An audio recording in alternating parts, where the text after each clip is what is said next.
მადლობა პირიქით თქვენ მოპატიჟებისთვის. რა თქმა უნდა, ყველა დარწმუნებული ვარ, ვისაც რაიმე ტიპის კავშირი აქვს დასავლეთთან, რა თქმა უნდა, დასაშორლობის ფარგლებში ცდილობს მოიპოვოს წინასწარი ინფორმაცია იმ მნიშვნელოვანი დოკუმენტის თაობაზე, რომელიც ხვალ გასაჯაროდებად მაქსიმუმ დღის 3 საათისთვის და ამ წუთის მდგომარეობით არაფერი ისეთი ხელშესახები, რაც თქვენ და თქვენს ტელემაყურებელს დაინტერესებდა, მე ახალი თქმის თვალსაზრისით არ შემიძლია, თუმცა ნუ რაღაც რამდენიმე საათი დაგვჭა და გვეცოდინება კაფიოთ თუ სად გავართ და რა უნდა გავაკეთოთ და კიდევ ერთხელ გვეტყვის ჩვენი დასავლელი არაერთი პარტნიორი თუ სად არის ხარვეზი და სად არის სივრცე გაუმჯობესებისთვის. მე თქვენის ნებართვით ძალიან მოკლედ ეხლა მონოლოგს თქვენსაც უსმენთ სიამოვნებით და არ მინდა რომ გავმეორდე, ბევრი რამ ითქვა, მაგრამ ნუ უბრალოდ შევახსენებ მაყურებელს, რომ მთელი ეს პროცესი დაჩქარებული ტემპით ევროინტეგრაციის პროცესის ტორპედირებისა ქართულმა ოცნებამ დაჩქარებული ტემპით მოახერხა. სამწუხაროდ მაშინ, როდესაც ჩვენ მოლდოველებთან და უკრაინელებთან ერთად ეწოდებულ ტრიოში ვიყავით ლიდერები, ისიც ინერციით ვინარჩუნებდით ლიდერის პოზიციას და მივედით იქამდე, რომ აღმოჩნდით აუთსაიდერები. ნიკა, აი რა კითხვა მაქვს იცით აქ? აი რასაც თქვენ ამბობთ, ეხა ეს უკვე ყველა ვიცით, სად ვიყავით, სად აღმოჩნდით, ახლა რა ხდება, ფონი როგორია, მაგრამ თქვენი აზრით როგორია ივანიშვილის შორს მიმავალი გეგმა? აი ახლა რა გადაწყდება, გასაგებია რომ ოცნებამაც არ იცის და ისიც ელის ამ გადაწყვეტილებას, მაგრამ სტატუსის არ მიღება თქვენ ფიქრობთ რომ სასურველია ოცნებისთვის, ანუ თქვენ როგორც ოპოზიციური პარტია გაქვთ ასეთი აღქმა რომ ამას ელის ოცნება და შემდეგ უკვე ყველაფრის ჩახურვას, ასე ვთქვათ, საქართველოს ირგვლივ ასთირთულია მდგომარეობა თქვენი აზრით? სწორად ამის თქმას დაახლოებით ვცდილობდი, არ მინდა გავმეორდე ისაც ძალიან კარგად იცის თქვენმა მაყურებელმა განსაკუთრებით თქვენი და თქვენი კოლეგების მეშვეობით, მაგრამ მთელი რიგიან კასკადის თავდასხმების უკრაინელებზე, ევროპელებზე, არ განხორციელებული რეფორმებით დაწყებული და ბოლოს მივედით იქამდე სადაც მივედით, მაგრამ ვიკითხავს ალბათ თქვენი მაყურებელი, სად არის შანსი? შანსი განვითარების და პროგრესის არის, შანსი გადაჩენის არის, არსებობს ერთი მნიშვნელოვანი ფაქტორი, რომელიც ყველაფერს შეცვლის, ისეთი ფაქტორი, რომელიც უცვლელია, ისეთი, რომელიც დაუძლებელია და გადაულახავია ქართული ოცნებისთვის, ეს ის ფაქტორია, რომლის მეშვეობითაც და წყალობით ჩვენი დასავლელი მეგობრები ჯერ კიდევ დღეს ინარჩუნებენ მაღალ ინტერესს საქართველოს მიმართ. ეს არის ხალხის ფაქტორი, ეს არის ხალხის ისტორიული არჩევანი და ურყევინება ევროპაში შინ დაბრუნების მყარად ნება და ეს ფაქტორი უნდა რეალიზდეს. მე ნაკლებად ვისაუბრებდი ახლა ბიძინა ივანიშვილის გეგმებზე, სიმართლეს გეტყვით, მე ვფიქრობ ეს სტრატეგიული შეცდომა იქნებოდა ჩემი და ჩვენი როგორც პოლიტიკოსების მხრიდან საჯაროდ მით უმეტეს ამაზე დროის ხარჯვა არ მინდა, ვინაიდან დგება ცხოვრებაში, მათ შორის პოლიტიკურ საზოგადოებრივ ქვეყნის განვითარების რაღაცა მნიშვნელოვანზე მეტად ეტაპი, როცა შენი გეგმა უნდა წარმოადგინო და ბიძინა ივანიშვილი ამ შემთხვევაში, რომელიც ანტიდასავლური ნაბიჯებით გამოირჩეოდა და დღეს აი უფრო და უფრო უმატებს ამ მანკიერებას და მეტასტაზირების პროცესის უფრო ღვივდება, მოახვიო იქით შენი სტრატეგია და გეგმა. მოდით მაშინ სწორედ ეს არის ჩვენი მაყურებლის იმ ნაწილისთვის საინტერესო, რომელიც ახლა მაგალითად სულ ითხოვს ბოლო პერიოდშიც და ახლა განსაკუთრებით ოპოზიციურ გეგმებს. რა არის თქვენი გეგმა? 20 ახლოს არის, რა ხდება? ეს გეგმა იცით, მათ შორის ნამდვილად არსებობს და ამას დაინახავს საზოგადოება სტრატეგიას გეგმაც არა მარტო ოპოზიციის პარტიების, იმ ადამიანების, იმ ჯგუფების, ვისაც ნამდვილად ჯერა ჩვენი პოზიციის სისწორისა, არამედ სხვადასხვა სამოქალაქო ჯგუფებთან კოორდინაციაში არსებობს ეს გეგმა და იარსებებს და ამას საზოგადოება ნახავს მარტივად, ნინო, შეუძლებელი არის, რომ საქართველო არის 1000 წლოვანი რაღაც ისტორიული ქსოვილი და შეუძლებელი არის სისხლით, ოპლით, წრემლით მოტანილი საქართველო, სადაც ბედნიერი წლები ყოფილა, პერიოდები, საუკუნეები, ეტაპები, ეს ყველაფერი ჩაბარდეს წარსულს, რატომ?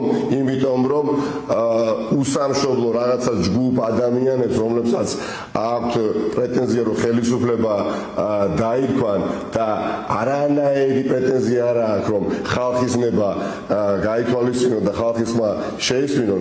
ჩვენ ამ ინიციატივას ბიზინა ივანიშვილის აი ამ კომაგებს ხელისუფლებაში დაუტოვებთ სამარაჯამოდ. პირდაპირ გეუბნებით, მაშინ ფუჭია თითოეულ ჩემი დაწყებული და სხვა ჩემი კოლეგებით გაგრძელებული ყოფნა ამ პროცესში. არაფრის ფასი არ ყოფილა. როგორ შეიძლება ვინმეს ქართულ ოცნებაში რეალურად გქონდეს იმისი ამბიცია ეხლა, რომ ქართველი ხალხი სწორ ისტორიულად უმნიშვნელოვანეს ეგზისტენციურად გადამწყვეტ ეტაპზე იქნება ინერტული, მათ შორის პოლიტიკური მოძრაობა. 1, 2 და 3 და რამდენიც ვართ. არავისთვის დასამტკიცებელი იქნება მოქმედება საჭირო, რა თქმა უნდა, იქნება მოქმედება მოყვანილი სისულში. იმის რომ ძალად მზად არის თქვათ იგივე აქციაზე რაღაცა მოძრაობების შენიშვნისთანავე ეს თქვა პრემიერ-მინისტრმა იმის იქნება დარწმუნებული ვარ ძალიან ბევრი ხალხი, სადაც ნამდვილად სხვადასხვა თაობის წარმომადგენლები იქნება. ჩემ შვილთან ერთად მივიდივარ სანდროსთან 7 წლისა და ჯერ 8 წლისაც არ არის და ბევრი ბავშვი და ბევრი ახალგაზრდა იქნება და განგებები მიყავს რომ იცოდეს რომ იქ იდგა და ჯერა რომ ემახსოვრება წლების შემდეგ როდესაც წამოიზრდება და გაიზრდება. იქ იდგა სადაც მნიშვნელოვანი რამ გადაწყდა, სადაც მნიშვნელოვანი იმპულსი საიდანაც მიიღო ქვეყნის განვითარების მომდევნო ეტაპებად. ეხლა რაც უნდა ისაუბროს ღარიბაშვილმა, რაც უნდა ისაუბროს ივანიშვილმა, ადამიანებმა, რომელსაც არანაირი არც ერთი მხარდაჭერი კოლეგა აღარ დარჩა საზღვარგარეთ, ხო? მათი საუბარი ჩემის აზრით არ უნდა იქნეს ყურადსაღები უკვე ის რაც უნდა გავაკეთოთ, უნდა გაკეთდეს წრფელი გულით, რაციონალიზმით, პრაგმატულობით, ვიმედოვნებთ დღესაც, რომ ხვალინდელი ანგარიში მოსაზრება დატოვებს შანსს ქართული ოცნებისთვის, რომ მან ავრალურ რეჟიმში, მართლაც 24 საათის მუშაობის პირობებში, 24 რიცხვამდე ძალიან მკაფიო უკვე სიგნალი გაუგზავნოს ადგილობრივ მოსახლეობას და ჩვენს დასავლელ პარტნიორებს, რომ ისინი ცდილობენ აი ასეთ რეჟიმში ვითარების გამოსვლებას. 20-დან 24-მდე პერიოდი იქნება ზეწოლის პერიოდი ხელისუფლებაზე. ფაქტობრივად კრიტიკული საზოგადოებისთვის და ოპოზიციისთვის იქნება ძალიან საინტერესო სამოქმედო გეგმა, თუ კი იქნება დათქმები და თუ კი იქნება ეგრეთ წოდებული ეს პირობითობა, ხო? თუ კი ევროკავშირი გვეტყვის, რომ ამ შემთხვევაში მოხვალთ ახლოს უფრო, მაგრამ თუ ესეც არ იქნა და პირდაპირ ყველაზე ცუდი ვერსია დაგვიდგა, თუ კი ჩვენ გვეტყვიან, რომ არა, ჩვენ ახლა ამ ეტაპზე არ ვართ საერთოდ მზად, დათქმების პირობებშიც კი კანდიდატობისთვის და გამოიარეთ თქვა რამდენიმე წელიწადში. თუ კი ამას მივიღებთ, შემდეგ რა ხდება? დიახ, მე მაქვს რა თქმა უნდა ჩემი პროგნოზი არ მინდა უბრალოდ თავს მოვახიო საზოგადოებას.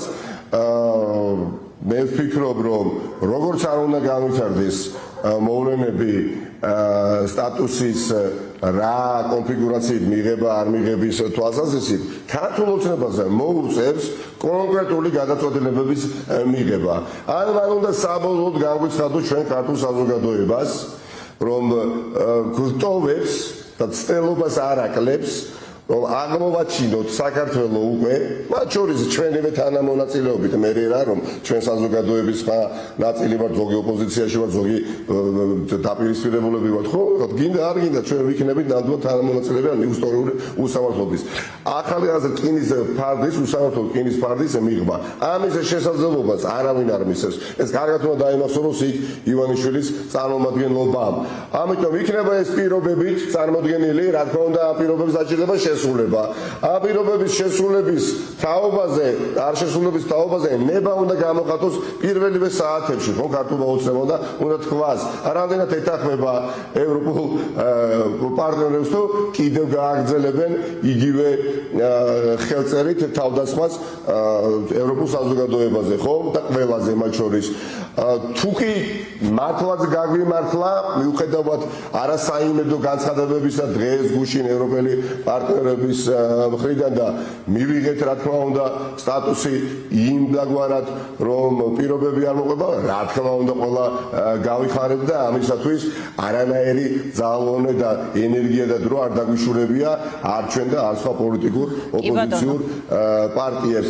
ამიტომ მე ვფიქრობ რომ ქართულმა ოცნებამ არაფერი დასამალი აქ არ არის უნდა კარგად გაიაზროს რას ეუბნება საზოგადოებას არა უბრალოდ 20 რიცხვის შემდეგ ან 24-ის შემდეგ აი ხვალ ერთ რაღაცაში შევიტანეთ თქვენს და კორექტირებას ხვალ საღამოს 17 რიცხვში როდესაც მოსაზრებები ცნობილი იქნება და მეტნაკლებად იქ უკვე აქცენტირებული პასაჟები იქნება ხო გავრცელებული საზოგადოება მათგან უნდა გაიგოს 24 რიცხვამდე რას აპირებს იმიტომ რომ იქ არ ეწერება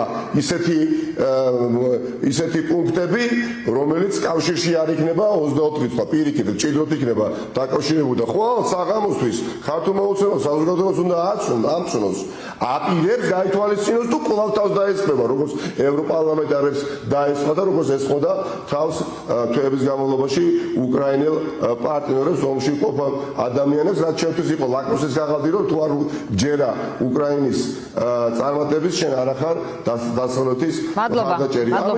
ხარდაჭერების გარეშე არავის არ ძაფრავ როგორც არასოდეს ყოველ შემთხვევაში მე რაც პოლიტიკურ პროცესში ვარ აი 8 წლის განმავლობაში ასეთი მნიშვნელოვანი ხარდაჭერების კიდევ გარეშე პერიოდი არ ყოფილა. აი არათუ იქნება დანამდვილებით შემიძლია გითხრათ ჩათვალეთ რომ ხელის გაწმენის მანძილზე არის უკვე ეს დღეები. დანარჩენი მისი უდიდებულესობა ხალხის გადასაწყვეტი იქნება და გადაწყვეტს ისე როგორც ამა ქართველ ერს ეკადრება. ამაში აბსოლუტურად ეჭვი არ მეპარება და ნუც ბიზინა ივანიშვილს შეეპარება ეჭვი. რა ფასადაც არ უნდა დაგვიждდეს ეს. სიცოცხლის ფასადაც რომ დაგვიждდეს. რატომ? იმიტომ რომ ამისთვის უგზოლია თაობებს. ამისთვის ყველაფერი გაუღია თაობებს. ყველაზე ძვირფასიც რაც მათ ქონია სიცოცხლეც და არ ჩვენ ვიქნებით გამონაკლისები. მადლობა ნიკა მელიას გადავინაცვლოთ